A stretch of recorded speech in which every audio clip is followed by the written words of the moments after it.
రాజ్యాంగం వాళ్ళకి వర్తించదా? రాజ్యాంగ పరిధిలో చట్టాలు వాళ్ళకి వర్తించవా? ఇది ఎక్కడి న్యాయం? ఇది ఎక్కడి న్యాయం?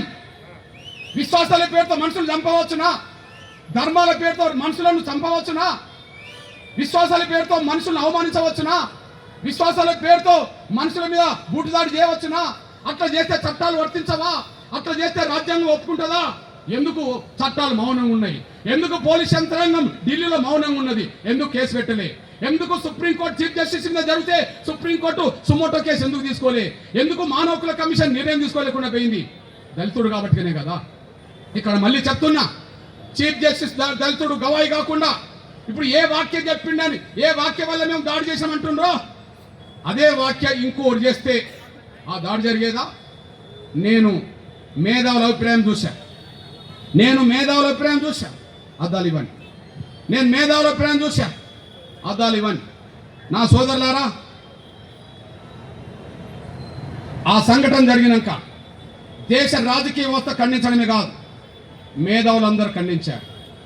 ఆ మేధావులు ఖండించిన దాంట్లో మన తెలుగు ప్రముఖుడే, అతను కూడా బ్రాహ్మణ వ్యక్తి, ఢిల్లీలో సీనియర్ రిపోర్టర్ పనిచేస్తున్న ఏ కృష్ణారావు గారు ఈ సంఘటన జరిగిన తెల్లారే ఆయన ఒక వ్యాసం రాశాడు ఆంధ్రజ్యోతికి.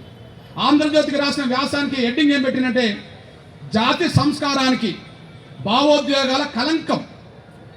జాతి సంస్కారానికి భావోద్వేగాల కలంకం. అందులో రాస్తూ ఒక మాట అన్నాడు, నిజంగా ఏ వాక్య అయితే ఈ చీఫ్ జస్టిస్ చేసిండని చెప్పి దాడి చేసిన అంటుండ్రో, ఆ చేసిన దాడికి సమర్థించుకుంటుండ్రో, నిజంగా ఆ స్థానంలో ఇంకొకరు ఉండి ఇంతకంటే ఎక్కువ ఘాటు వాక్యాలు చేసిన దాడి చేసే వాళ్ళ అయితే గతంలో ఎందుకు చేయలేదని చెప్పి ఒక బ్రాహ్మణ రిపోర్టరు రాశాడు. అది మీకు చదివినిపిస్తా. నేను మళ్ళీ చెప్తున్నా, ఆ స్థానంలో దళితుడు కాకుండా ఇంకెవరైనా ఆ బూటు దాడి జరిగేది కాదు. ఇక్కడ మీ అన్నగా చెప్తున్నా, దాడి జరగడానికి కారణానికి చెప్తూ జరిగిన విషయం ఇది. మధ్యప్రదేశ్లో ఖజరోహ్ అనే ప్రాంతంలో వేలాది విగ్రహాలు ఉన్నాయి. పురాతనకు సంబంధించిన వస్తువులు అన్ని రకాలుగా ఉన్నాయి. ఒక దేవుళ్ళు దేవతల విగ్రహాలే కాదు, అన్ని సంస్కృతులకు సంబంధించిన విగ్రహాలు అక్కడ ఉన్నాయి. అందులో ఒకటి విష్ణుమూర్తి విగ్రహం, తలలేని విగ్రహంగా ఉన్నది. అది ఎప్పటి నుంచో ఉన్నది. అది పురాతన శాఖ పరిధిలో ఉన్నది. దాన్ని ఆ విష్ణుమూర్తి విగ్రహానికి మళ్ళా ఆ తల పెట్టే విధంగా మాకు అవకాశం ఇవ్వని చెప్పి సుప్రీంకోర్టుకి వచ్చింది. కొత్తది కాదు. అంతకుముందు వచ్చినప్పుడు గగోయ్ అనే టైం కూడా దాన్ని నిరాకరించాడు. ఇది సుప్రీంకోర్టు పరిధిలో లేదు, మీరు బయట తెలుసుకొని అక్కడ పురావస్తు శాఖ పరిధిలో అది తెలుసుకోవాల్సిన అవసరం ఉన్నది, ఇక్కడికి రాదు అని చెప్పేశాడు. అయినా మళ్ళీ ఇక్కడికి వచ్చినప్పుడు ఈ చీఫ్ జస్టిస్ గారు దళితుడు ఉన్నాడు. ఆయన ఒక్కడికి 10 సార్లు ఇది మా పరిధిలో లేదు, ఇది అక్కడ పురావస్తు శాఖ పరిధిలో ఉన్నది, మార్పు చేర్పులు చేయడం కూడా అవకాశం లేదు, ఉన్నది ఉన్నట్టుగా కాపాడమే వాళ్ళ డ్యూటీ, అందులో మేము జోక్యం చేసుకునే అవకాశం మాకు లేదు, కాబట్టి మీరు అక్కడికి వెళ్ళాలని చెప్పడం జరిగింది. నిజంగా సుప్రీంకోర్టు పరిధిలో లేని కేసులు సుప్రీంకోర్టు ఎట్లా విచారిస్తుంది వెంటనే?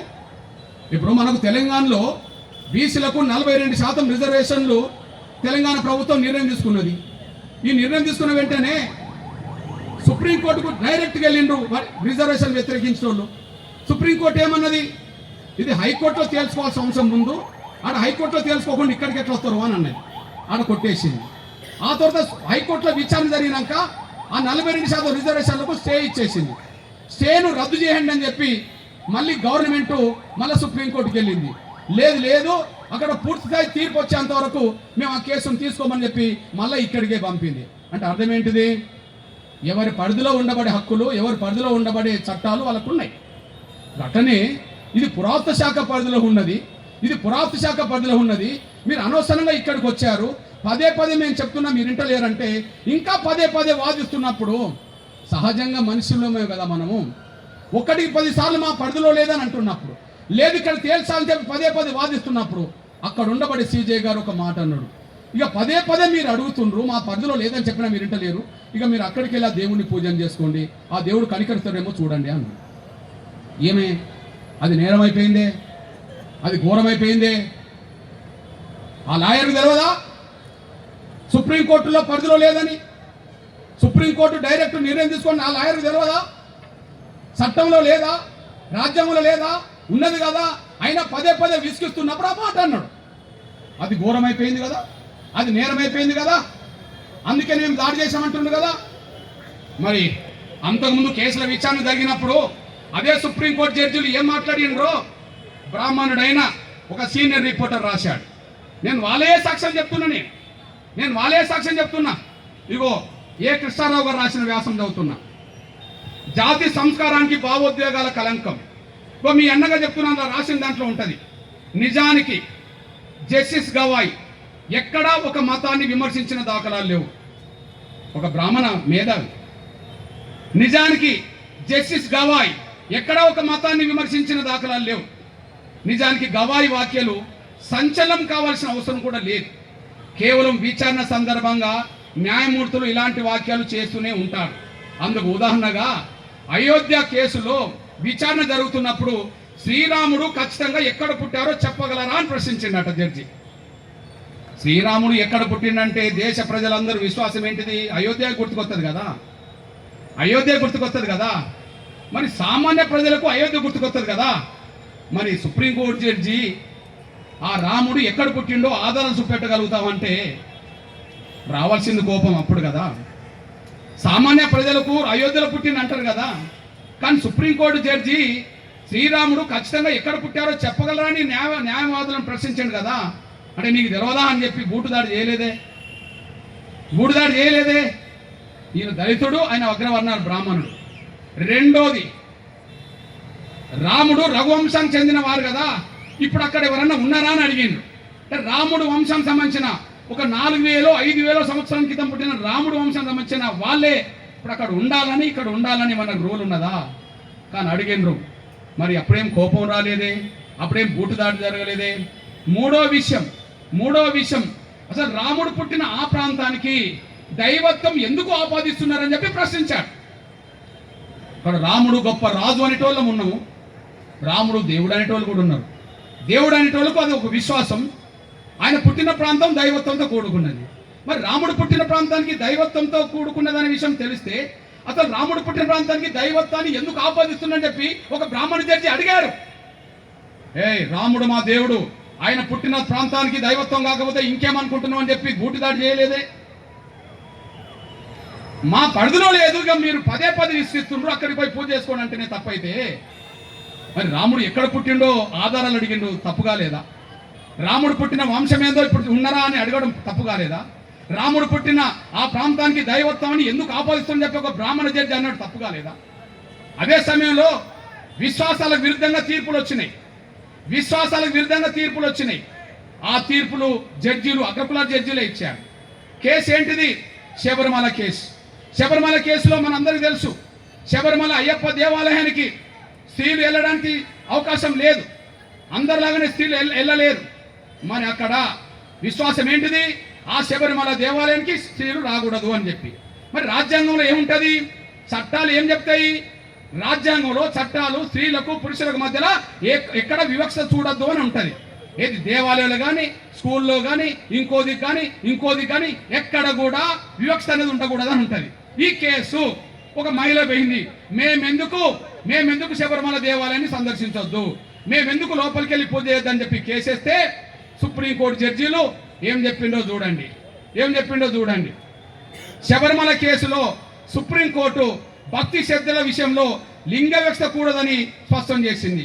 ఆ సందర్భంగా ఎన్నో వాద వివాదాలు జరిగినాయి. ఇప్పుడు చెప్పండి, అక్కడ లింగ వివక్ష లేదు.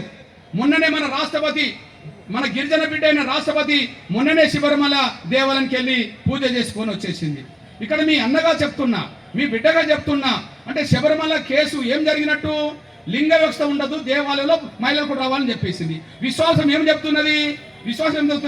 మహిళలు చూడని చెప్పింది. మరి విశ్వాసానికి విరుద్ధంగా తీర్పులు ఇచ్చారు కదా, ఎందుకు దాడి జరగలేదు? ఆ జడ్జి మీద, ఆ బ్రాహ్మణ జడ్జి మీద, ఉన్నత వర్గాల జడ్జి మీద ఎందుకు దాడి జరగలేదు? దాడి జరగదు, ఆయన ఉన్నత వర్గాల జడ్జి కదా. ఏమన్నా కానీ ఏమన్నా తీర్పునివ్వండి. దళితులు మాట్లాడతారా? దళితులు ఇట్లాంటి మాటలు మాట్లాడతారా? మా బ్రాహ్మణులు మాట్లాడనియండి. అందుకనే ఎక్కడో ఉన్నది, బ్రాహ్మణులను ఎవరన్నా చంపితే అది మహాపాప మాట. కానీ బ్రాహ్మణులు ఎవరినన్నా చంపినా కూడా అది పెద్ద శిక్ష ఉండకూడదట. బ్రాహ్మణులు చంపితే మహాపాప మాట. ఏదో మన ధర్మంలోనో ఇంకో ధర్మంలో చెప్పిన సాక్ష్యం ఎవరో చెప్తున్నారు. కానీ అదే అదే దళితుల్లో ఇంకోన్నో బ్రాహ్మణులు చంపినా పెద్ద శిక్ష వాళ్ళలాగా ఉండకూడదంట. అంటే శిక్ష అందరికి సమానంగా లేదు. కాబట్టి ఇప్పటికి కూడా గదే కనిపిస్తున్నది. ఆయన నోటి నుంచి మాట జారడమే బూటు దాడి తీసింది. కానీ అక్కడ మాత్రం దాడి చేయలే. ఇంకో ఘోరమైన మాట ఒక జడ్జీలు మాట్లాడినట్టుగా ఈ మధ్యలో టీవీలో వచ్చేసింది. మీ అందరూ తెలుసు, ఆంధ్ర మేధావుల సంఘం అధ్యక్షుడు చలసాని శ్రీనివాస్ గారు, ఆయన కూడా బ్రాహ్మణుడే. ఆయన మొన్న టీవీలో ఒక ఇంటర్వ్యూ ఇస్తూ నిజంగా చీఫ్ జస్టిస్ మీద దాడి జరగడం అంటే నాలాంటి వాళ్ళు అంగీకరించలేకుండా పోతుండ్రు. ఆయన దళితుడు కాబట్టి దాడి జరిగిందని అన్నాడు. ఆయన చీఫ్ జస్టిస్ దళితుడు కాబట్టినే దాడి జరిగింది. ఆయన అన్న మాట ఏంది? అంతకుముందు చాలా మంది చాలా మాట్లాడిందని చెప్పి ఒక ఉదాహరణ తీసుకొచ్చింది. మహాభారత చరిత్రలో రాధాకృష్ణ సంబంధాల గురించి మాట్లాడుతూ మనం ఏమనుకుంటాం? రాధాకృష్ణ సంబంధాలను ప్రేమ సంబంధాలుగా గొప్పగా చూస్తాం. మనం రాధాకృష్ణ సంబంధాలను ప్రేమ సంబంధాలను గొప్పగా చూస్తాం. కానీ ఒక సుప్రీంకోర్టు జడ్జి ఆ సంబంధాలను వేరే రకంగా చూసి మాట్లాడిందంట. రాధాకృష్ణ సంబంధాలను వేరే సంబంధంగా ఒక బూత్ మాటలతో కూడిన మాటలు మాట్లాడి అది ఆ సంబంధం కదా అని చెప్పి మాట్లాడిందట. మరి అప్పుడెందుకు దాడి జరగలేదని చెప్పి చెల్లసాని శ్రీనివాస్ ప్రశ్నించారు. అంటే మీ అన్నగా చెప్తున్నా, ఒక మాట మాట్లాడిందని చెప్పి దాడులు చేస్తామంటారు కదా, ఇంతకంటే 10 రెట్లు 100 రెట్లు ఎక్కువ దుర్భాషలు మాట్లాడిన జడ్జీల జోలికి ఎవరు వెళ్ళలేదు. కానీ కేవలం చీఫ్ జస్టిస్ దళితుడు అన్నందుకే ఈ దాడి చేసిందనే విషయం స్పష్టంగా రుజువుతోంది. ఒకవేళ దాడి చేసి సమర్థించుకుంటామంటాడు కదా, అవును మళ్ళా దాడి చేస్తామంటాడు కదా. ఒకవేళ న్యాయమూర్తులే తప్పు చేసిండు అనుకోండి, అది రాజ్యాంగానికి విరుద్ధంగా చట్ట విరుద్ధంగా న్యాయమూర్తులే తప్పు చేసిండు అనుకోండి, రాజ్యాంగానికి విరుద్ధంగా చట్ట విరుద్ధంగా ఒకవేళ న్యాయమూర్తులే తప్పు చేస్తే శిక్ష లేవాల్సింది ఎవరు? మాకు తీర్పు అనుకూలంగా రాలేదని చెప్పి బూటు దాడి చేయవచ్చునా?